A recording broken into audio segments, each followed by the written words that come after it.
మహారాష్ట్ర ఎన్నికల్లో రిగ్గింగ్ జరిగిందన్న రాహుల్ గాంధీ వ్యాఖ్యలపై దుమారం రేగుతుంది. రాహుల్ ఆరోపణలను ఎన్నికల కమిషన్ ఖండించింది. ఆయన ఆరోపణలు నిరాధారమైనవని కొట్టిపారేసింది.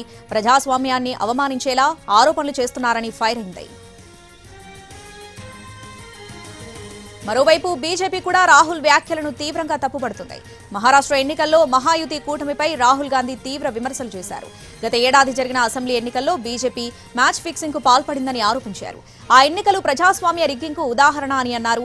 బీహార్లోనూ అదే పరిస్థితి రిపీట్ అవుతుందన్నారు రాహుల్ గాంధీ. ఇక రాహుల్ వ్యాఖ్యలకు కౌంటర్ ఇచ్చింది కమలం పార్టీ. ఎన్నికల్లో అక్రమాలు ఎలా అంటూ ట్వీట్ చేస్తాయి. ఎన్నికల సంఘం చాలా సార్లు వివరంగా చెప్పినా రాహుల్ గాంధీ మళ్లీ దేశంలోని వ్యవస్థలను తప్పుపడుతున్నారని మండిపడింది.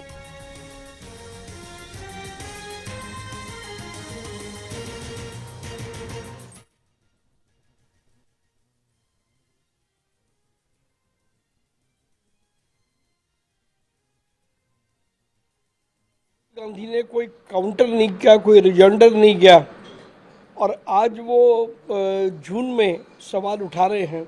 इसका मतलब बड़ा स्पष्ट है कि ये राजनीति से प्रेरित है और कांग्रेस को ये समझना चाहिए कि उनके परिवार के जब शासन में 60-70 साल कांग्रेस ने शासन किया, एक परिवार ने, उस समय किस तरीके से वोटों की लूट होती थी और ऐसा कोई मतदान केंद्र नहीं होता होगा जिसमें कागज़ फाड़े नहीं जाते होंगे, क्योंकि जहां वो हारते थे वहां कागज़ फटते थे।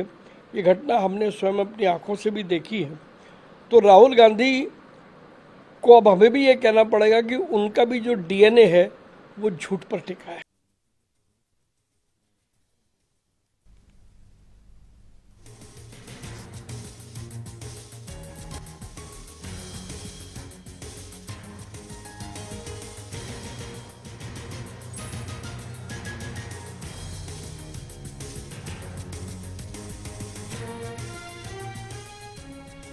మహారాష్ట్ర ఎన్నికల్లో రిగ్గింగ్ జరిగిందన్న రాహుల్ గాంధీ వ్యాఖ్యలపై దుమారం రేగుతుంది. రాహుల్ ఆరోపణలను ఎన్నికల కమిషన్ ఖండించింది. ఆయన ఆరోపణలు నిరాధారమైనవని కొట్టిపారేసింది. ప్రజాస్వామ్యాన్ని అవమానించేలా ఆరోపణలు చేస్తున్నారని ఫైర్ అయింది. మరోవైపు బీజేపీ కూడా రాహుల్ వ్యాఖ్యలను తీవ్రంగా తప్పుపడుతుంది. మహారాష్ట్ర ఎన్నికల్లో మహాయుతి కూటమిపై రాహుల్ గాంధీ తీవ్ర విమర్శలు చేశారు. గత ఏడాది జరిగిన అసెంబ్లీ ఎన్నికల్లో బీజేపీ మ్యాచ్ ఫిక్సింగ్ కు పాల్పడిందని ఆరోపించారు.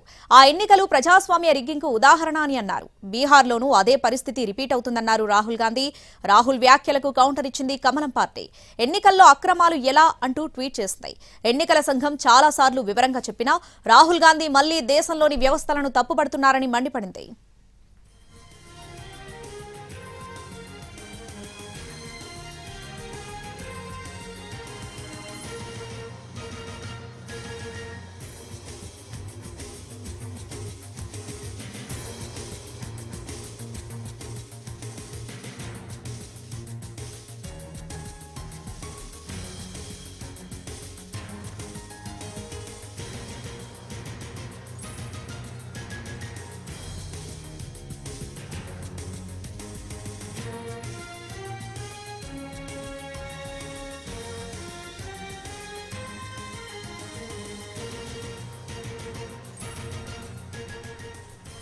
మహారాష్ట్ర ఎన్నికల్లో రిగ్గింగ్ జరిగిందన్న రాహుల్ గాంధీ వ్యాఖ్యలపై దుమారం రేగుతుంది. రాహుల్ ఆరోపణలను ఎన్నికల కమిషన్ ఖండించింది.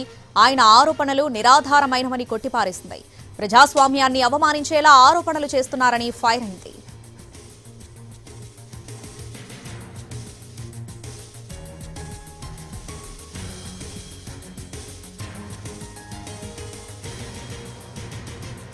మరోవైపు బీజేపీ కూడా రాహుల్ వ్యాఖ్యలను తీవ్రంగా తప్పుపడుతుంది. మహారాష్ట్ర ఎన్నికల్లో మహాయుతి కూటమిపై రాహుల్ గాంధీ తీవ్ర విమర్శలు చేశారు. గత ఏడాది జరిగిన అసెంబ్లీ ఎన్నికల్లో బీజేపీ మ్యాచ్ ఫిక్సింగ్ కు పాల్పడిందని ఆరోపించారు. ఆ ఎన్నికలు ప్రజాస్వామ్య రిగ్గింగ్ కు ఉదాహరణ అని అన్నారు. బీహార్లోనూ అదే పరిస్థితి రిపీట్ అవుతుందన్నారు రాహుల్ గాంధీ.